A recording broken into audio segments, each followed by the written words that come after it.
뉴스브런치 문을 엽니다.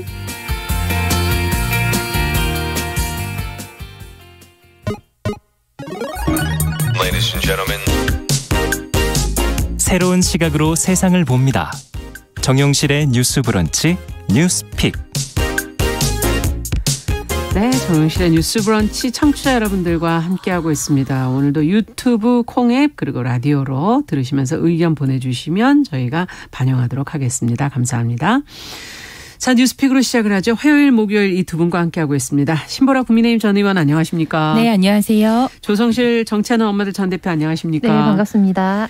자, 오늘 첫 번째 소식은 윤석열 대통령의 국정수행 지지율이 30%대로 떨어졌다는 지금 이제 여론조사 결과가 계속 발표가 됐어요.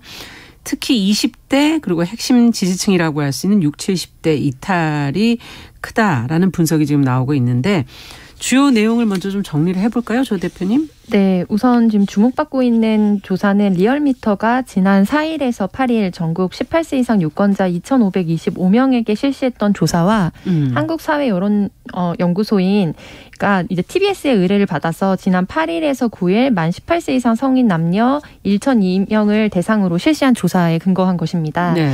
우선 이제 리얼미터 조사 결과에 따르면요.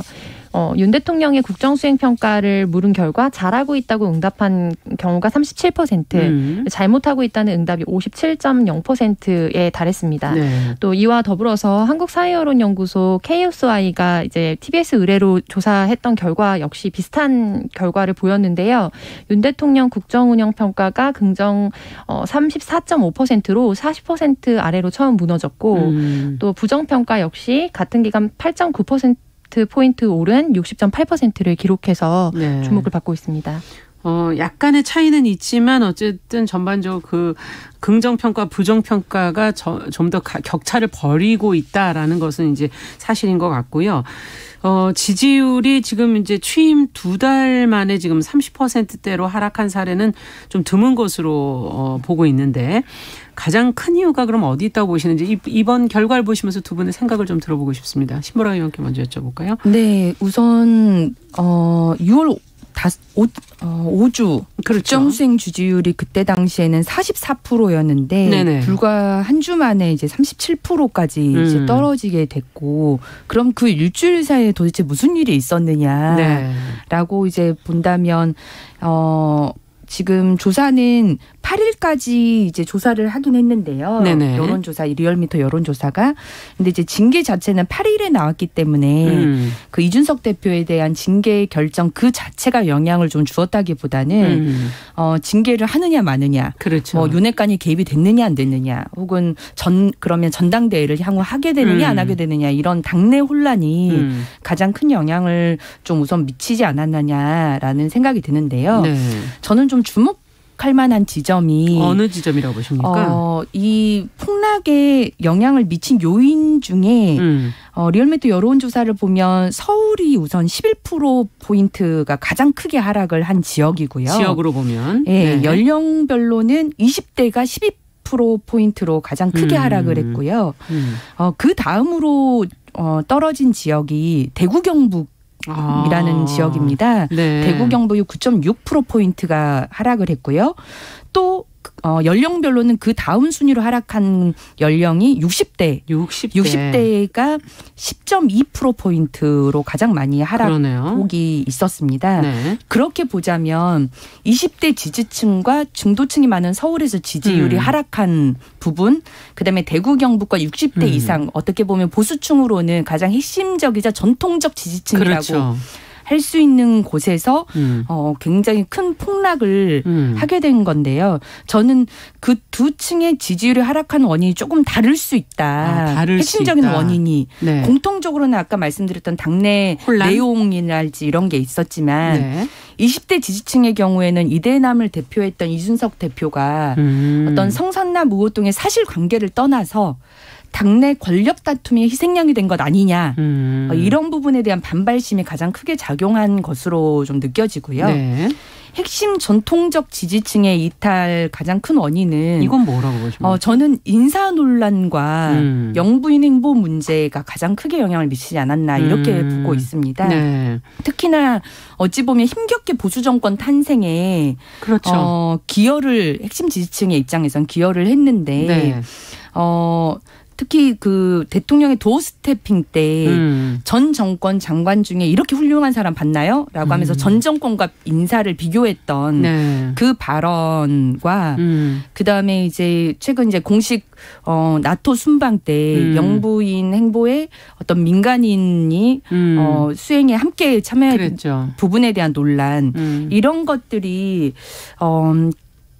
현 정권 이제 보수 정권 새로운 탄생에 많은 기대를 했던 입장에서 도대체 뭐가 달라진 거냐라고 하는 어떤 실망감을 많이 안겨준 게 아닌가 싶습니다. 네. 특히나 문재인 정권에 대해서는 뭐 정책 말하자면 탈원전이든 뭐 최저임금, 부동산 이런 것들은 얼마든지 상대 비교가 가능하지만 인사 측면에서는 국민적 눈높이에서는 그건 상대평가가 아닌 절대평가 영역인데 그렇죠.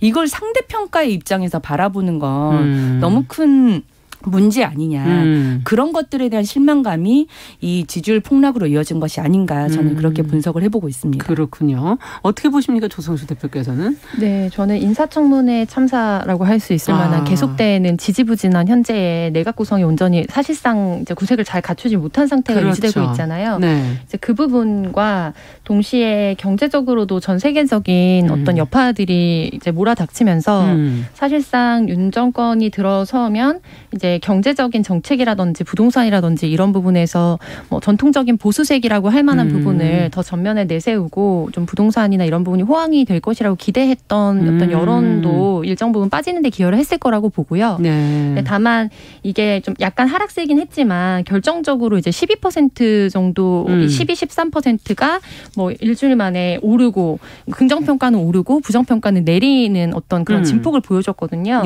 그거 같은 경우에는 앞서 의원님께서 언급하셨던 이제 도어 스태핑이 좀 문제가 될 거라고 많이 귀추가 좀 주목이 됐었잖아요. 근데 그런 부분에서 결정적으로 이번에 이제 윤석열 정권의 창립부터 또 윤석열 이제 당시 총장이 이제 후보로 들어서는 순간에서부터 전 정권과의 차별성을 좀 부각하면서 어떻게 보면은 거기에 대한 대비색으로 좀 주목을 받았거든요. 근데 이번에 이제 들어와서 인사라든지 여러 가지 어떤 발언이라든지 정책을 해나가는 측면에 있어서 좀 결정적으로 이번 주에 있었던 발언이 그러니까 전 정권과에도 뭐 비교해봐라 이런 뉘앙스를 비쳤던 발언이 굉장히 좀 실망감을 크게 일으켰지 않나라고 생각합니다. 그리고 더불어 이제 20대가 상대적으로 다른 연령대에 비해서 빠진 것은 사실이고 근데 이제 전체적인 연령대에서 다 빠지기는 했거든요. 그렇죠. 근데 이제 이 부분에서 내부에 단순히 이준석 대표를 내쳤다, 뭐 예를 들면 이렇게 인식을 했다기보다는, 그러니까 이 논란이 지금 이번에 있었던 윤리위의 사건으로 하나의 개별 사건이 아니거든요. 그러니까 사실은 선거 당시에도 계속해서 뭐 예를 들면 이준석 대표와의 갈등 구조가 있었고, 그 가운데 윤핵관이라는 신조어까지 만들어내면서 이제 이 구도가 사실은 수면 아래에서 계속 이제 있는 문제라는 걸 예고해 왔는데 그 부분에 있어서 이제 도덕적인 문제와 어떤 법적인 사실관계를 다퉈야 되는 문제 까지 좀 결부가 되다 보니까 이 부분에 있어서 어떤 이 사안에 대한 법적이고 도덕적인 평가보다도 이 사안을 둘러싼 당내 특별히 이제 힘겨루기. 여당의 힘겨루기에 대한 국민들의 실망감과 좀 어떤 당혹감 이런 것들이 좀 이번에 지지율이 빠지는데 크게 영향을 미쳤을 것이라고 봅니다. 네. 자, 그렇다면 단순히 뭐 지지율을 뭐 올리는 측면이 아니라 그것만을 위해서가 아니라 국민에게 정말 다가가는 흡족하게 할 수 있는 이제 국정 수행 능력을 보여주는 것이 이제 중요할 텐데 어떤 변화가 필요할까요? 이제 대통령 입장에서도 지금 이제 변화해야 할 부분이 있을 거고 지금 얘기해 주신 거에 따르면 여당 입장에서도 뭔가 변화가 필요하다는 그런 생각이 드는데 양쪽 측면에서 두 분의 생각을 좀 들어보고 싶습니다. 우선 국민의힘에서는 어제 이제 초선 의원 모임, 뭐 재선 의원 모임, 그리고 의원총회까지 열어서 이제 그게 당대표가 이제 징계를 받은 사안이 사고냐 거리냐에 따라서 거리가 되게 되면 전당대회를 바로 열어야 되는 거고요. 사고가 되게 되면 직무대행 체제로 가게 되는 건데 어쨌든 권성동 원내대표의 직무대행 체제로 가는 것으로 최종 의원총회까지 열어서 결의문을 채택하는 방식으로 수습을 하고 있는 상황입니다. 근데 이제 내용을 수습하는 것과는 별개로 그렇죠. 저는 여당으로서 가장 중요한 것은 민생을 책임지는 정당으로서의 모습을 보여줘야 될 때다 지금이야말로. 그렇죠. 경제도 이렇게 안 좋은데요. 지금 계속 이제 원구성 협상이 난항을 겪고 있는데 저는 이제는 민생에 전념하기 위한 수습도 결국 여당이 담보해야 될 문제다라고 하는 생각이 들고요. 말씀하신 것처럼 미중요의 지금 경제 상황에서 국민들은 허리띠를 계속 졸라매고 맞습니다. 있는 상황인데 여당이 허리띠를 졸라매고 있다는 느낌은 전혀 받지 못하고 있잖아요. 국민들께서. 그래서 희생을 먼저 한다는 각오로 결국 협상의 대상은 민주당이 있지만 조금 국민은 차악을 선택한 게 아니라 최선을 선택한 거다. 그래서 윤석열 정부가 최선의 정부가 되기 위해서 노력하고 있는지 그러한 최선의 역할을 해달라는 국민의 기대에 부응하고 있는지를 좀 지금은 되돌아보고 그 역할에 따른 일을 해야 된다. 이렇게 말씀을 드리고 싶습니다. 네. 자, 지금 딴 거보다 이제 국회도 안 열리고 있으니까 이제 국회를 여는 모습을 여당이 어떻게 양보를 해서라도 만들어낼 것인가. 그래서 국민의 민생 부분에 어떤 변화를 책임을 지면서 그거를 문제를 풀어갈 것인가. 그 모습을 보여달라. 자, 조성실 대표께서는 어떻게 보십니까? 저는 가장 이제 중요한 키는 대통령이 잡고 있다고 생각을 하는데요. 그러니까 어쨌든 민생이나 이런 부분을 좀 풀어 나가기 위해서는 국회와의 협조와 국회의 그렇죠. 적극적인 역할이 당연히 필요한 거고, 그러나 다만 현재의 어떤 국회와 이제 정부의 구조 자체가 굉장한 여소야대 국면에 직면해 있기 때문에. 그리고 그간 이제 국민의힘과 어떤 민주당과의 관계뿐만 아니라 윤석열 대통령 즉 현재 대통령과 현재 제1야당 간의 어떤 그 오래된 서사라고 해야 될까요? 이런 것 자체도 국민들이 굉장히 오랫동안 좀 지켜봐 왔잖아요. 그렇죠. 그래서 저는 이 부분에서 협치의 제스처가 대통령으로부터 적극적으로 나와야 된다고 생각합니다. 지금 취임 이후에 우리가 머릿속에 떠올리는 키워드를 생각해 보면 사실 대통령이 어떤 아젠다나 정책적 대안을 내놨다는 얘기는 사실 기억에 나지 않습니다. 그러니까 뭐 용산 청사 이전 그리고 이제 영부인 논란 이런 등등의 굉장히 부정적이고 어떻게 보면은 뭐 가십이라고까지 치부할 수는 없지만 이제 상대적으로 봤을 때 정책 우선순위가 아니라 이게 건별로 이벤트 중심의 어떤 논란들이 좀 뉴스거리가 되었거든요. 그래서 이 상황에서 더군다나 어떤 인사청문회나 이런 데서 굉장히 어떤 성과를 거두지 못하면서 이제 폐쇄적이고 이른바 검찰 공화국이 되는 것이 아니냐라는 우려와 기존의 어떤 경고, 상대 진영에서 경고했던 부분과 합리적 의심을 하도록 하는 여러 정황들이 굉장히 국민적인 불안감을 또 가중하는 부분이 있다고 봅니다. 그래서 이 부분에 있어서는 단순히 뭐 도어 스태핑이나 이런 것들을 다시 재개해서 뭔가 소통을 하고 있는 형태를 사진으로 보여주고 뭔가 기자들과 소통하고 이런 게 문제가 아니라 정치가 굴러가려면 결국에는 제1야당하고 굉장히 협치를 잘 해야 되거든요. 근데 지금 뭐 여당에서 해야 되는 역할도 중요합니다만 여당에만 바라보기에는 여당 내부의 상황도 굉장히 만만치 않습니다. 그렇다면 결국에 국민들은 여당을 뽑은 게 아니라 대통령을 이름을 걸고 대통령 선거에 참여했기 때문에 이 부분에 있어서 굉장히 적극적으로 국회를 어떻게 가동할 것인지에 대해서 역할이 필요한데 지금 거기가 공석이기 때문에 국민들이 사실은 뭐 예를 들면 다른 뉴스거리들이 더 치고 올라올 수밖에 없는 상황이다. 그래서 그 사각지대를 내용으로 채워야만 한다라는 게 가장 큰 우선순위인 것 같고요. 두 번째로는 이제 방역 정책이 본격적으로 이제 작동이 돼야 되는 시점입니다. 그래서 기존에 어떻게 보면 현재 여당 같은 경우에는 지난 민주당의 방역 정책을 굉장히 일정 부분 실패로 좀 규정을 하고 자영업자 참사라든지 이런 부분들을 굉장히 강조를 해왔습니다. 그렇다면 어떻게 국민 보건적인 부분에서 최저선을 구축하면서 차별성 있게 정책을 보여줄 것인지 시험대에 오른 상황이고요.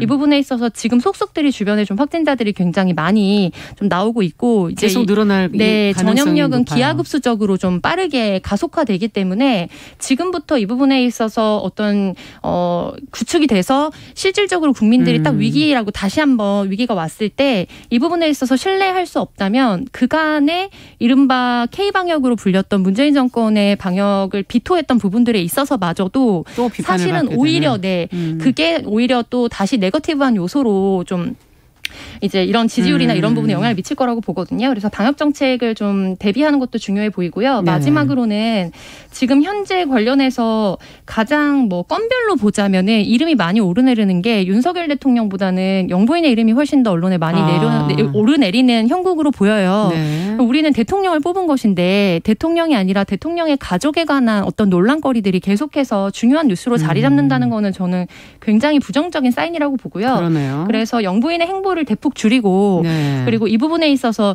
윤석열 대통령이 어떤 정책적인 방향성과 신념을 가지고 일을 하고 있는지에 대해서 들어야 하는데 우리가 대통령을 통해서 듣는 것들은 굉장히 뭐 먹는 거에 대한 어떤 호감도를 높일 만한 인간적인 모습을 강조하는 부분들이 많이 나오고 있거든요. 네. 실질적인 정책은 사실상 한동훈 법무장관이 하고 있다라는 뉴스로 보게 되는 경우들이 많아요. 그러니까 한동훈 법무장관은 당연히 직무상 관련된 일들을 하기 때문에 오피셜하게 느껴지는 부분들이 좀 많이 와닿는다면 대통령과 관련된 부분들은 내용이라기보다는 그것과 관련된 이벤트라든지 그러네요. 주변 상황에 대한 것들을 많이 듣고 있기 때문에 이 부분에 있어서 언론을 탓하고 사실관계와 다른 부분에 대해서 유감을 표한다 이런 것들을 표명하기 전에 실질적으로 내용을 공세적으로 내놓는 행보가 필요한 시점이라고 판단합니다. 그러네요. 그런 문제를 하려면 내용적으로 무엇을 정책적으로 보여줄 것인가. 그것이 지금 콘텐츠가 있어야 하는 거죠. 그 부분을 야당과 어떻게 합치할 것인가 그리고 방역 정책이 나와 있는 것을 어떻게 풀어갈 것인가가 지금 시험대에 올라 있다라는 얘기를 해 주셨습니다. 자, 앞으로도 또 보면서 저희가 이제 계속 보도 나오는 내용을 보면서 또 첨언해야 될, 제안해야 될 내용들이 있다면 또 계속 해보도록 하겠습니다. 자, 두 번째 뉴스로 가보도록 하죠. 앞서 제가 잠시 말씀드렸었는데 지금 아동 청소년의 이칠 권리를 제도화하는 방안을 지금 추진한다고 정부에서 지금 얘기가 나오고 있는데 어떤 것인지 신보라 의원께서 정리해 주시면 같이 한번 고민해 보죠. 네, 어제 개인정보보호위원회가 교육부, 여성가족부 등 관계부처와 함께 아동 청소년 개인정보 보호 기본 계획을 발표했습니다. 네. 아동 청소년이 개인정보에 대한 주인으로서의 권리를 행사할 수 있도록 1년간 논의의 결과로서 이번 계획을 발표한 건데요. 네. 우선 아동 청소년 시기에 본인이나 타인이 온라인에 올린 사진, 동영상 등의 개인정보가 담긴 게시글은 삭제를 요청할 수 있도록 하는 이칠 권리에 대한 제도화를 추진한다고 하고요. 네. 자신이 올린 것뿐만 아니라 2024년 이후로는 보호자가 SNS에 올린 자녀의 영유아 시절 사진, 사진 등 그리고 또 친구나 제3자가 동의 없이 게시한 그렇죠. 것도 이칠 권리에 포함될 계획입니다. 정부는 우선 내년부터 아동 청소년 본인이 게시한 콘텐츠를 요청하면 삭제 혹은 숨김 처리를 지원하는 시범 사업을 추진한다고 하고요. 네. 또 여기에 개인정보보호법상의 원래 보호 대상은 현행 만 14세 미만이었는데요. 이를 만 18세까지 확대합니다. 연령별로도 보호 내용을 차등화한다고 하고요. 예컨대 14세 미만 아동은 상업용 맞춤형 광고를 제공할 목적으로 개인정보를 수집 활용하는 것이 제한되고요. 개인정보 수집 제공 시에 법정 대리인 동의를 받도록 합니다. 18세 미만의 경우에는 이칠 권리나 프로파일링 제한 등의 안전 조치에 방점을 둔다고 하는 계획이고요. 그러니까 연령마다 조금씩 다르네요. 네, 목표하는 맞습니다. 바가. 네. 어떻게 아이를 키우다 보면 이렇게 아이 사진 올릴 때들이 참 많으신 것 같아요. 제가 맞습니다. 봐도 예. SNS에. 두 분은 어떠세요? 한번 개인적인 것도 한번. 네, 저는 네. 아이가 아주 어릴 때는 친구 공개로 된 콘텐츠에는 사실 아이 사진을 올렸었는데 네. 어느 순간 이제 아이의 권리에 대해서 좀 생각이 새롭게 바뀌면서 그 이후에 관련돼서 게시됐던 게시물을 다 이제 내리거나 내려버리셨어요? 아니면 비공개로 좀 전환을 한 상황이고요. 그래서 이제 그림자가 보인다든지 뭐 예를 들면 실루엣 정도가 보이는 사진들을 올릴 때는 있어요. 네. 근데 이 부분에 있어서 아이가 이미 이제 10살, 7살로 컸기 때문에 아이의 동의를 이제 구하고 사진 촬영을 합니다. 그러니까 그 전에는 사진 촬영 같은 경우에도 어린이집 유치원에서 이제 수시로 좀 부모들이 원하기도 하고 또 관리 차원에서도 필요하기도 하기 때문에 찍는 경우가 많이 있거든요. 근데 이제 저 같은 경우에는 촬영을 할 때도 아이의 의사를 좀 물어보고 하게 되는 경우들이 많고요. 그래서 이번 이제 제도 같은 경우에는 굉장히 긍정적이고 고무적으로 봤습니다. 그리고 지금 좀 주목받고 있는 자기 자신의 이칠 권리뿐만 아니라 그렇죠. 이번에 같이 이제 부모의 동의를 쉽게 얻기 어려운 좀 사각지대에 있는 아동 청소년들이 있거든요. 근데 지금 온라인 수업이나 이런 부분들이 좀 강화되면서 인증, 부모 인증이나 이런 것들을 좀 개인정보 이제 동의나 이런 것들을 부모 절차를 거쳐야지만 좀 접근할 수 있는데 그 부분에 있어서 어려움이 있었어요. 그렇군요. 그래서 이거를 지자체나 관련돼서 이제 공적인 기관이나 이런 것들이 대신해서 좀 쉽게 할 수 있도록 접근성을 높이고자 관련된 개선안을 좀 같이 내놨습니다. 그래서 그 부분을 더 중요하게 지금 보시는군요. 네, 저는 그 부분도 좀 중요하게 봤고요. 그리고 무엇보다 이번에 발표됐던 이 안 같은 경우에는 좀 저는 같이 연상해서 생각했던 게 최근에 아동들의 이제 문제 행동을 교정하고 좀 이제 부모 교육이나 이런 부분들을 강화하는 TV 프로그램들이 좀 주목을 많이 받고 맞아요. 있습니다. 근데 물론 전문가의 어떤 자문 속에서 가족 모두의 동의를 얻어서 촬영이 진행되고 촬영 이후에도 아이가 원하지 않으면은 혹은 가족 일부가 원하지 않으면 방영을 하지 않는 것을 원칙으로 한다고 들었습니다만 이제 방영 초기부터 저는 좀 우려가 됐던 부분이 그렇죠. 이게 단순히 한 장면이 아니라 그 친구가 겪고 있는 모든 뭐 대인관계라든지 굉장히 내밀한 어떤 개인적인 정서적이고 물리적 어려움들을 온 국민뿐만 아니라 전 세계가 보는 거거든요. 그래서 성인이 출연하는 프로그램 저는 문제가 없다고 생각합니다. 책임을 본인이 네, 지는 근데 거니까. 다만 초등학생, 유치원 이런 아동들이 어떤 발달 적응이나 이런 부분에서 어려움을 겪고 있는데 그 당시에 촬영에 동의를 했다고 하더라도 향후에 성인이 됐을 때 자기의 그 과정이 이미 회복이 됐든 되지 않았든 다시 이렇게 인구에 회자될 수 있다는 가능성 자체가 굉장히 스트레스로 다가오지 않을까. 그렇죠. 네, 그래서 저는 그 부분이 좀 방송의 위험성이 좀 있다고 보고요. 그러네요. 그래서 그런 부분에 있어서도 사실상 좀 우리가 새롭게 좀 공론화를 해나가야 되는 과제가 있다라는 부분에 대해서 함께 생각을 나눠보고 싶었습니다. 네. 자, 그렇다면 어떻게 해야 될까요? 어떤 점을 좀 이제 보시면서 이 제도를 보시면서 제안하실 것도 혹시 있는지. 실제 지금 이번에 발표된 계획은 어떤 세계적 추세에 좀 발맞춰지는 게 있습니다. 네. 이제 뭐 UN 아동 인권위에서도 그렇죠. 이미 아동의 프라이버시권을 좀 존중하기 위한 공고를 2021년에 내렸었고요. 네. 영국도 2020년도에 이미 개인정보보호법을 근거로 17세까지로만 그 아동이 개인정보 보호를 할 수 있는 연령을 확대하고 네. 그것도 연령별로 이제 개인정보 보호를 차등화해서 보호하고 하는 조치들을 하고 있거든요. 네. 그래서 우리가 그 발맞춰가는 어떤 추세에 맞춰서 이번 계획이 나온 것으로 보이고요.